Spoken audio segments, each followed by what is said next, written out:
Hello, everyone. Welcome to another week of MEMO's live conversations.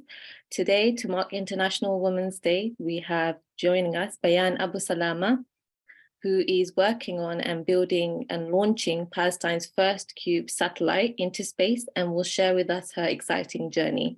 This will include her struggles and challenges she has overcome as a female Palestinian engineer. Bayan is from a small village near Jenin called Faqua and a graduate from Birzeit University.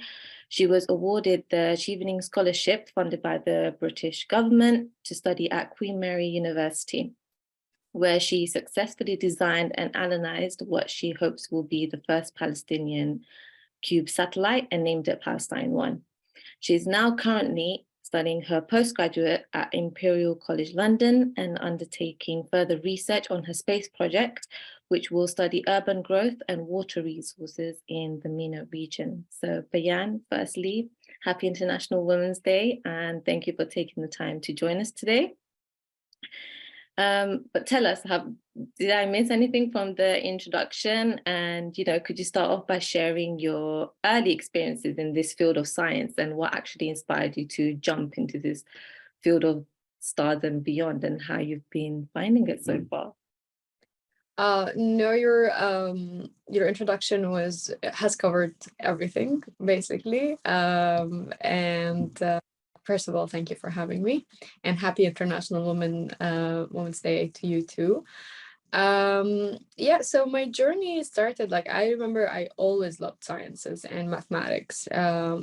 Maybe when I was a little girl, probably I liked playing out in the sun more, but as I grew up, I actually realized I loved those subjects. But I don't think that when I was a little girl, I dreamt about becoming someone who's working in space industry or whatever.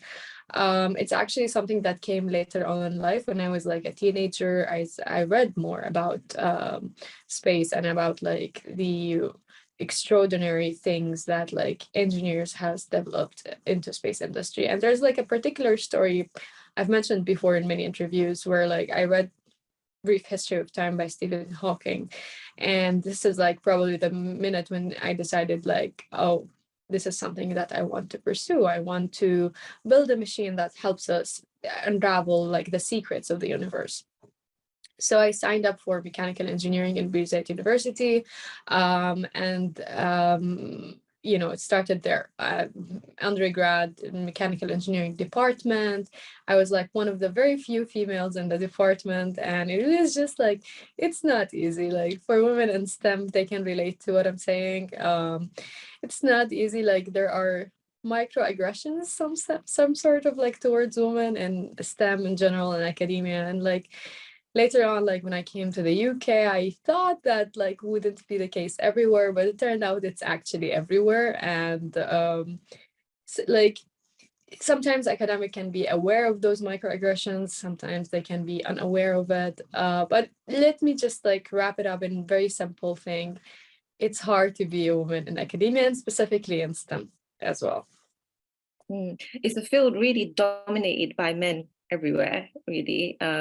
Yeah, I mean, the way that they describe it as sea of dudes. Okay. So yeah, there's this. I like this terminology. It was mentioned in Invisible Woman by Carolina Perez, and she mentioned that as sea of dudes. And to be fair, right now in my program, I'm actually the only female in my program in my PhD. So doing nonlinear dynamics and mechanical engineering and aerospace applications. So it is what it is, unfortunately, and we need to change that. And so many things that we can do in order to change that, in order to get actually more women into academia and specifically STEM. Mm-hmm. So did you have any females to look up to when you first discovered this field and thought about, I want to be more like her, I want to go where she's going, and I want to do this First, tell us what is a Palestinian cube satellite? I mean, I'm sure all our listeners aren't scientists and researchers, so yeah, give us insight about your project. Tell us about your project. Yeah, sure. So CubeSats are very like common small sats around the world, where usually nations just send it into space in order to in low, like what we call low Earth orbit. And like the main mission for those satellites will be either like exploring the Earth, or like studying like certain radiation around the Earth, or even surround the Earth with like telecommunication or like Wi-Fi network needed for the Earth. So like I'm not sure if like I think it was SpaceX who released something called Starlink, which is like, you know, a project that will be about releasing a lot of CubeSats around the Earth in order to supply the Earth with a Wi-Fi. Like you don't have to have an Earth network for the Wi-Fi. You will have an outer space network for your Wi-Fi.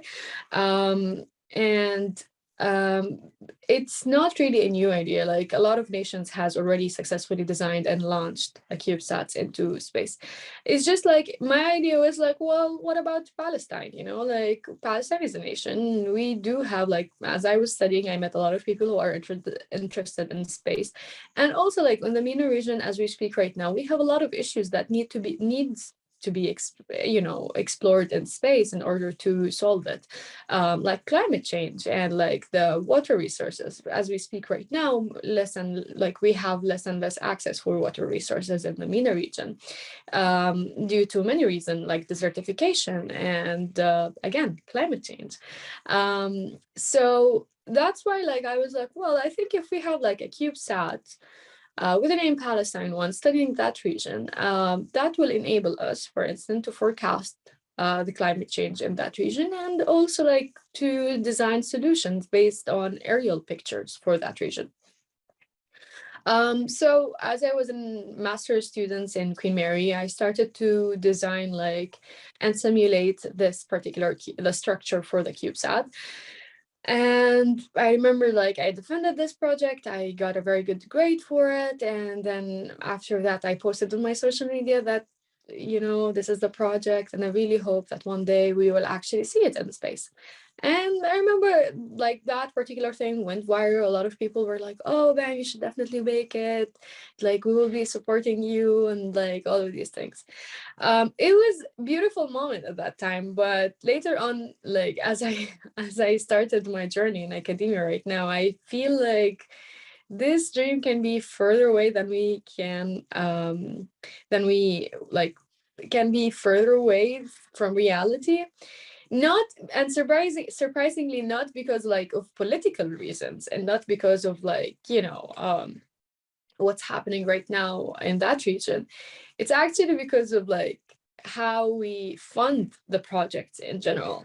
And I saw your paper on that. I saw everyone yeah, making a big deal out of it as well. And I was like, wow, she's really speaking out there. You know, she's on this. She wants to expose everything and bring everything to yeah, light. yeah. And like I wasn't aware, like first of all, academics know this, that like in order to get such a project into space, or like in order to make such a huge project, that would require a huge funding for such a project, and that would it could require a huge commitment for this project. And I tried with like when I tried to reach out to so many organizations, and when I failed, I launched a crowdfunding campaign. And even when I launched a crowdfunding campaign, a lot of people criticized me, saying that I'm not credible enough to do such a project, so I had to go to a crowdfunding campaign.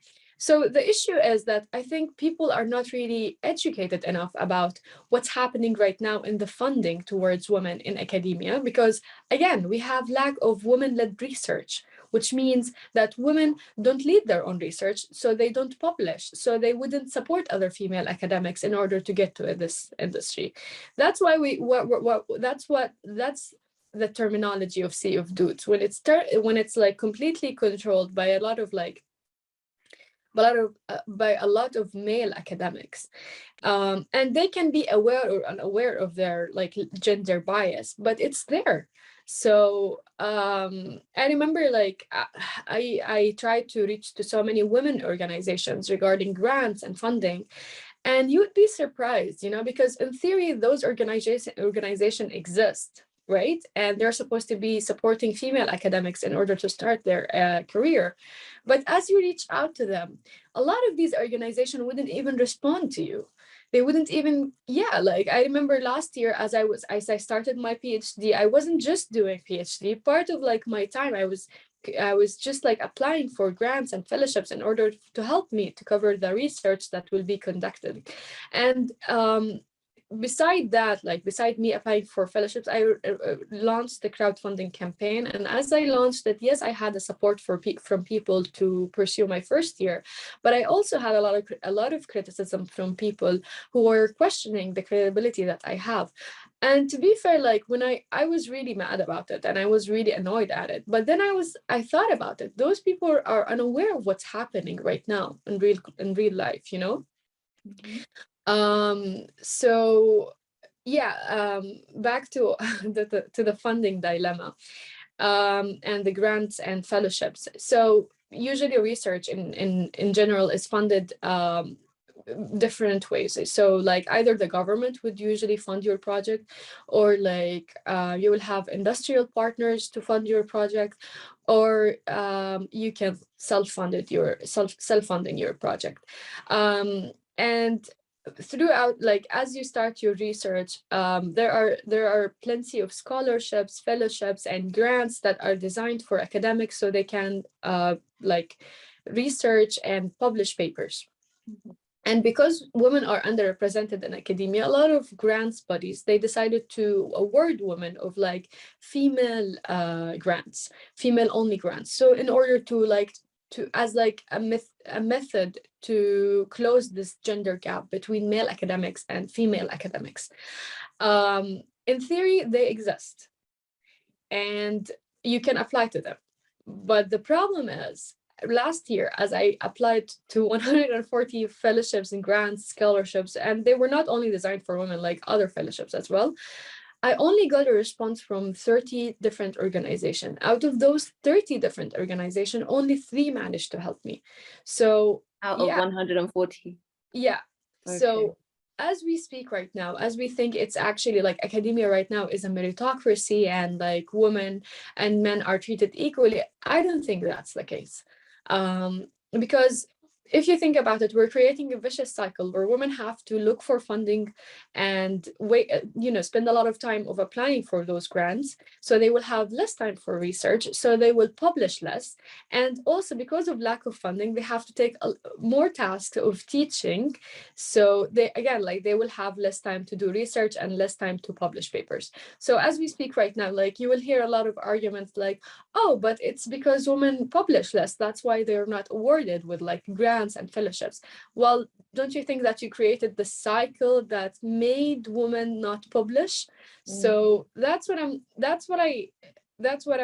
struggling with right now. It's the funding part, because in order to, like, I'm in the start line of this project, where again, this project cannot just, like, it's not as simple as you come build something and launch it into space. It requires research, it requires a lot of like work into this, collaborations with different people to support me in this idea. And I'm trying with all I have in order to get to the finish line, but it's harder than I thought. And the fact that I'm a woman is actually make it really harder. So because it's International Women's Day and I see a lot of people celebrating women and a lot of companies are benefiting from this by selling so many products, I'm asking myself today, did we do enough for women, for Mhm. international women? Like, is just like giving women flower or doing those simple things enough? No, it's not.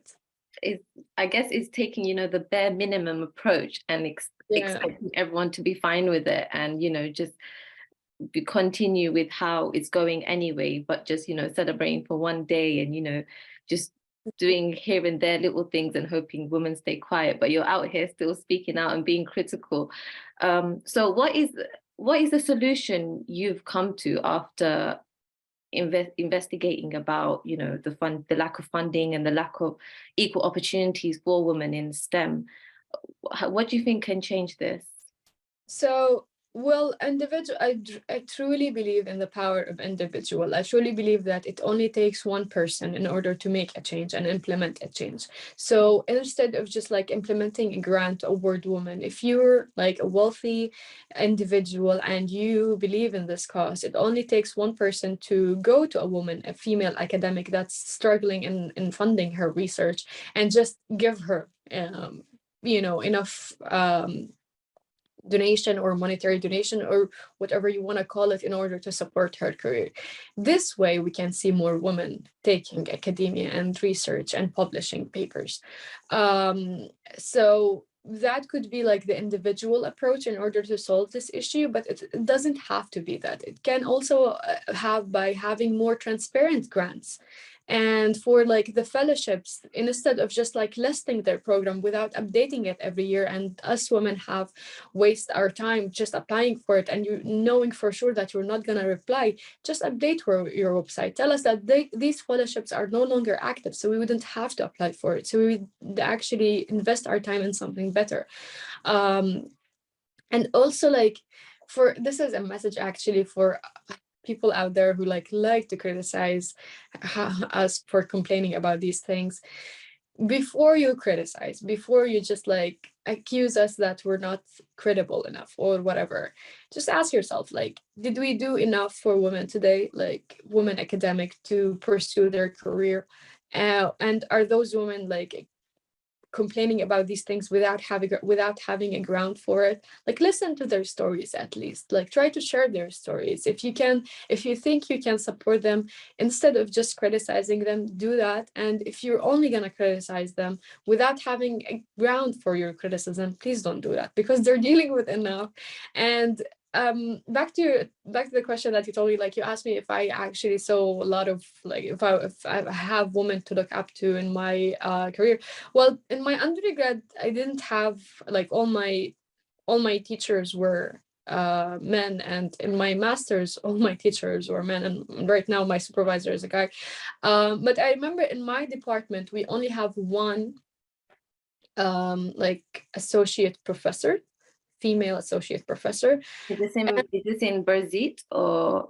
This is an Imperial. Yeah, this is Oh, an Imperial. okay. And she's not supervising me, she's supervising other people, and like she's working on different things that I'm working at. But I remember like I had only like one time conversation with her, and she was so sweet. She said like, if you need any help, just like knock on my door. And it's like examples like these give me hope, like actually not everyone is bad. And those female academics, they're trying to help as much as they can, if that makes sense. And even if just like if you're having a rough day and you're just like need someone to talk to, she's That there. moral boost, isn't it? That, Yeah, it is. your Yeah. dream still matters. What you're doing still matters. Yeah. You keep saying one of your responses that you get is you're not credible enough. What makes you credible then? Well, that's I feel like, because you remember the cycle we just mentioned about publishing, and because women are not funding, they can't publish. This is that can be measurement of success and credibility in academia if you have publications. But again, like, how are we supposed to be getting to that point when we're If you're struggling? not getting the opportunity to, yeah. So like, how are we supposed to be doing research? Like, we need time to do research, we need resources to do research. We can't just do research without any resources. And I received stuff like, well, you have a master's, why wouldn't you work and cover that research? Well, that would create another issue, is that usually if I'm going to work, I will have full time, I will have no time to have research at all. And also, if I'm going to work part-time, you have to keep in mind that, like, if I'm working part-time, I wouldn't be able to work part-time with my credentials, with my with my expertise. I would have to take something below my skills and my expertise in order to cover those expenses. And that would create an overworking cycle. So that means that I will be working probably more than, like, well, I already do 80 hours a week. So like it will create like it will make me work over like 100 hours or just a week just to cover my expenses, and like just in order to have a proper research.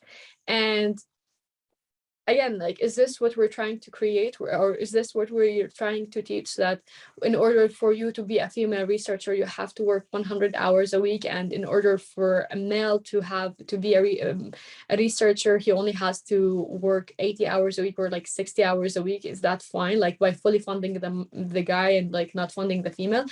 It's those things that like bother me, you know, is that like I and like it's actually like when I started my PhD I saw other fully funded PhD students and like the ease that they have when they have the money for it. They just do their research, publish papers, and it looks very glamorous for them. But what about us, you know, the ones who didn't have the opportunity to be fully funded and they had to struggle for the funding themselves? What about them? Like, how are we going to help them? How are we going to trust them?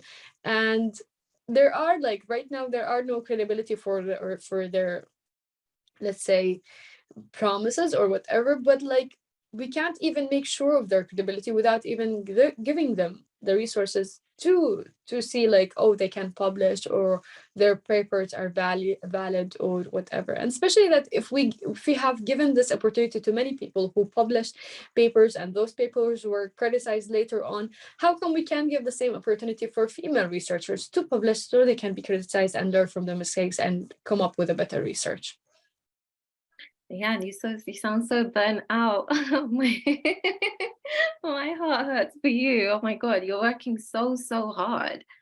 It's Yeah. it it's crazy. Like the different challenges you face in different parts of the world. I mean, is this what you saw in hindsight before coming to the UK, that such challenges would appear and you'd have to learn to overcome?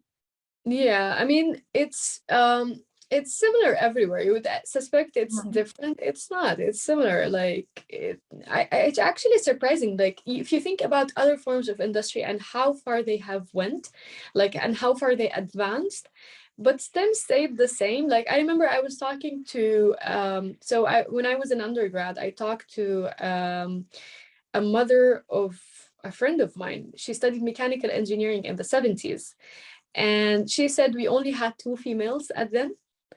And I told her, well, we're not far away from that, because at that time it was 2016, and I told her like we have four in the department.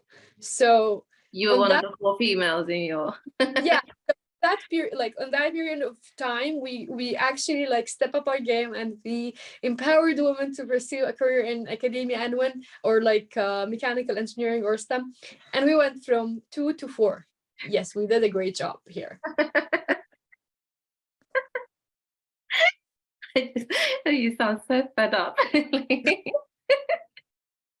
I mean, it is what it is. I'm sorry. Like it is hard, and I remember last year when I launched my crowdfunding campaign, I was reached out by a lot of females who asked me to do the same thing. Like they wanted to launch their own crowdfunding campaign so they can pursue a career and PhD of research.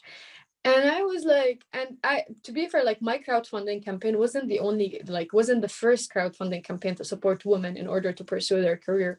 I think the person who helped me even to set up my crowdfunding campaign was someone who helped another two females in order to pursue their career in academia.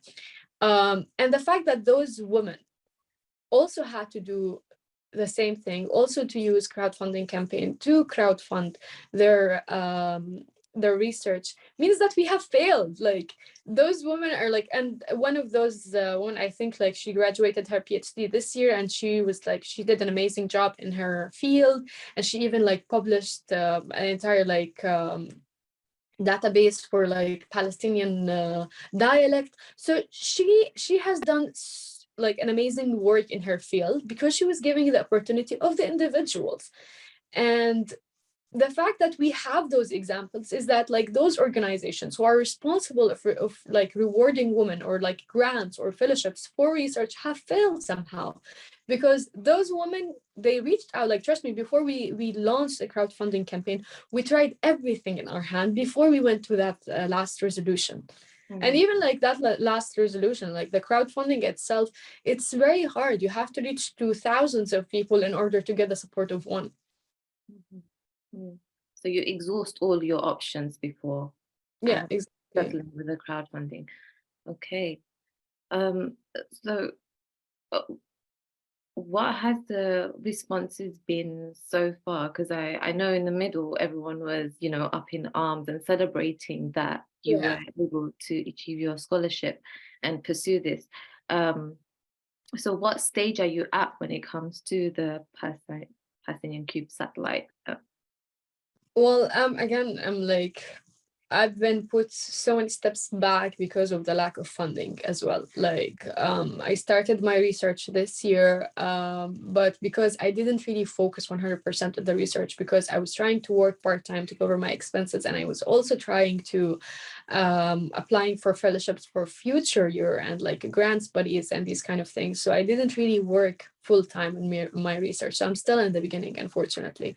And like, even my mentors, and they say that it's fine, like you need to take your time to get to the finish line, but I know for my standards this is not where I want to be. This is not like the promise that I had for myself, that I wanted for these things to be launched in the next 5 years or in the next 6 years. I know that this is very, and like it's kind of like hard, because like, again, like I'm the person who's like, I want this to happen, I want this to, and I thought I would be having more support, but I guess this is how we have to cope with it. And to be fair, like, I'm trying to educate people more about it. I'm trying to say that, like, is this the world that we want to live in? Is this like, is this how we're empowering women? Like, again, empowering women with quotation line, with quotations.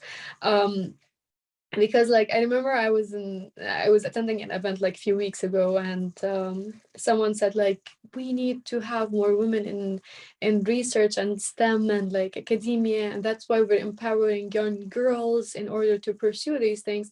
And I was like, wait a minute, that's nice. Like, yes, we should tell our little girls that they have to pursue their dreams and they have to go and study whatever they want, but that's not the solution for what's happening right now. It's not little girls who are doing research, it's academics, and it's like, engineers, and it's like females that are struggling to fund themselves. I feel like I'm repeating myself again. So like like sometimes I'm very like amazed at how we present simple approach to those issues that we have. But we need to get more practical and real, address the harsh truth, get over the difficult parts. Yeah, and still you will have like a lot of people celebrating women with awards, and that's beautiful, that's amazing. Like, we should celebrate achievements and everything, but shouldn't we create more achievements for women to celebrate, instead of just awarding the achievements that we have right now? Okay, so how long have you been in the UK now? I mean, did you get to visit Palestine since you have come here? No, like with my crazy work schedule and like the funding issues that I have, it has been really, really difficult for me to just go and visit Palestine. But so I'm actually like in my 3rd year right now in the UK. So well, yeah, in my 3rd year. So yeah, almost 3 years. What do you envision with Palestine, your Q Palestine one? What are you hoping you achieve within the next 5 years? Well, I really like, optimistically, I really hope that at least like we will be able to have a structure, and we will be able to have a unit, and we will be able to have like, at least like testing parts that are ready in order to be verified by agency like space agency later on. But realistically, I'm not sure if that will happen. Realistically, like if I keep on like, you know, struggling for the funding and not giving the opportunity to even publish papers, because like, again, like this is how people trust you. Like if you publish, people will give you more money in order to study the things that you have studied furthermore. So I don't think that we would like be able to see Palestine won in 5 years. It will take more than that, maybe 10 years, 11 years, God knows how long. So, yeah. You're ambitious, you're strong, you can keep going and doing it. Doesn't matter how long it takes. You know, everyone's excited to see this in space, so including me. So really hope to see it one day, you know, you keep going with it. But Bayan, I think we pretty much covered everything. Is there anything else you would like to add? Let's end on a positive note. Is there something that's made you happy that you've observed so far in the field of science and women? Yeah, there is like, I remember like a lot of little girls, like small girls, were reaching out to me when they read about my project, and they were like, and teenagers as well, like they reached out to me and they were like, we look up to you. You're like, you have given us like a role model, someone in our field, like someone who's different and like someone who's trying to make a change. And trust me, like this is very good for us and we look up for to. And that, like that actually is a hope. That's in itself like is a hope. That means like those, if I didn't do it, those girls will do it after me, and those people will like continue the struggle and the fight, and hopefully that they will have achieved more than I have ever achieved in my life. And I will be happy with that, because at least I know that it's not gonna go to an end. And that in itself was hopeful, you know, that those girls they know what they set up themselves up to, and they know that they're not taking the easy way, they're taking the hard way in order to get to where they want, especially about like what's happening right now, like the way that we reward individuals in our society. So for them to pursue a career in STEM, knowing all the hardships that they have to face, is something that is hopeful. Mm-hmm. Who's your support system through all this? You know, what actually keeps you going and not give up? Well, I guess my family has been like a big part of it. And like just knowing that like small things that my family do like keeps pushing me forward. Yeah. And my friends in the UK, they have been my family here as well, even though like I haven't, they constantly support me, and like they have put up with my ups and downs, and they were the ones who told me like keep pushing yourself forward as well. Yeah, it's important work you're doing. Well, thank you so much, Bayan. You know, Thank thank you so you. much for your time and sharing us this, you know, harsh and realistic insight. We need to hear more of this and about this. So thank you. I hope our viewers and listeners as well will benefit from this. And again, happy International Women's Day, Bayan.